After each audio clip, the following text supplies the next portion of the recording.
The third one is also one that's a particular aggravation to me, and that is China, under international rules, is able to designate itself as a developing country. What difference does it make? For example, last year, they saved $55 million in dues payable to the United Nations itself.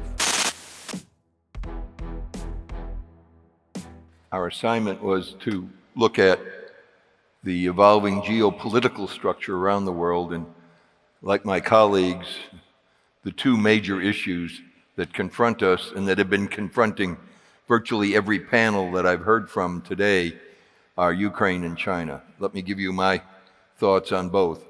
I'll start with Ukraine. And starting with Ukraine, I have to first start with Afghanistan, because in August 2021, when the United States left Afghanistan in a hurry, when we deserted Bagram Air Base there, leaving behind $80 billion worth of equipment, supplies, etc., leaving behind thousands of Afghanis who had worked with our people, with our troops, with our civilians over the years, it gave a very clear signal to the United States that, to the world from the United States, that the United States was not necessarily a reliable partner. Obviously, some people in Moscow took that message anyway. Hence, February 24, 2022. You talked about the tech side of what's happened in Ukraine. I just point out 4 quick examples. Elon Musk, with his low Earth orbiting satellite system, making it available to Ukrainian military in order for their military to be able to communicate better among themselves than they would have been otherwise. The US, working with their Ukrainian counterparts, in effect monitoring Soviet internal communications, feeding that in real time to Ukrainian sources so that Ukraine could be prepared and or take counteroffensives before Russia even had a chance to operate. The Ukrainian drones, some of them from the United States, some of them from Europe, rather effective, probably more effective than the drones that Russia has been using, many of which, of course, are coming from Iran. I'm involved with an organization in the United States that's providing non-military hardware to the Ukrainians to support the troops.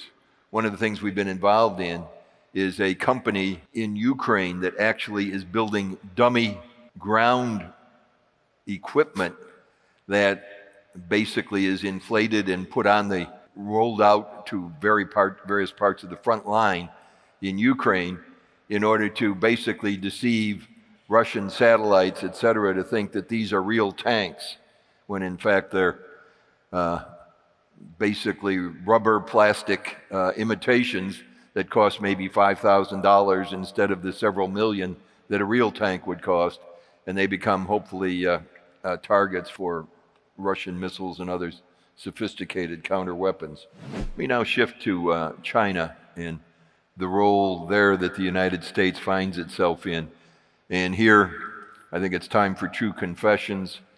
20-some years ago, I recall very clearly, I was president of the Heritage Foundation. I called together my colleagues who were presidents of the Brookings Institution, of the American Enterprise Institute, of the Libertarian Cato Institute, of the Peterson Institute on Trade. We all held a joint press conference and we all said, we disagree on many other questions, but one thing we all agree on is China should be admitted to the World Trade Organization, and the United States should give China most favored nation status, because this will help China develop economically, and as China develops economically, it will become a more peaceful country. China's developed economically rather rapidly and dramatically, with hundreds of millions of Chinese people having been lifted out of abject poverty into at least lower middle class income levels, but they have not become good participants in the liberal world order, which counts on everyone obeying the rules and playing fairly with each other. To give 3 specific examples in terms of how they haven't. One is, frankly, the stolen intellectual property from so many American and other Western companies. You've all read anecdotal stories about specific examples, but I call further examples to your attention, such as the Chinese state security raids on offices in Beijing, in Shanghai, of American companies, particularly consulting companies, McKinsey, Bain and Company, etc., who are over there trying to help American companies, and just confiscation of internal documents containing sensitive internal company documents where these companies were working with American production companies on different things. The second example, one which is particularly galling to some of my colleagues who follow these matters very carefully. In 2013, the US government signed an agreement with the PRC government that Chinese companies that wish to be listed on American stock exchanges would not have to abide by the same disclosure and auditing requirements that American companies, or Finnish, or Japanese, or Korean companies would have to abide by. Right now, there are 5,000 Chinese companies listed in the United States. Several hundred of them, under both the Trump administration and more recently the Biden administration, have been delisted because of either their direct support and or ownership by the People's Liberation Army of China, the PLA, or because of the support that they give by secondhand dual-use technology being used for military hardware. That's been on the books in the United States for more than 10 years. A number of us have urged the administration to tell the Chinese that because of your continued violations, because you are still not obeying the same rules that everybody else has to obey, you are hereby cut off from U.S. capital markets, to stop the millions and millions of dollars every day that are flowing into Chinese coffers. The third one is also one that's a particular aggravation to me, and that is the China, under international rules, is able to designate itself as a developing country. What difference does it make? By being a developing country, it means they can get subsidized loans from the World Bank. It means that the loan repayment terms are much lighter than they would be when they go to the regional international banks and make loans, as opposed to if they were a developed country doing it. And it means that their dues in all international organizations are substantially less than if they were considered a developed country. This by a country that brags about being the second largest economy in the world, calling themselves a developing country. By calling themselves a developing country, for example, last year, they saved $55 million in dues payable to the United Nations itself. So those are three things that are a particular concern. Let me add one thing to what you said, Prime Minister, about China.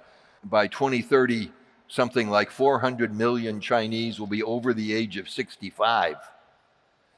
Which means that will be a tremendous burden on the younger people who are having to support them in social security systems, etc. I also think right now there's 22% unemployment of youth in China, and that they're so concerned about that they've stopped reporting now on how many youth are unemployed in China as a separate number. I think about our declining birth rate in the United States too, but our standard of living is like 15 times higher than it is in China.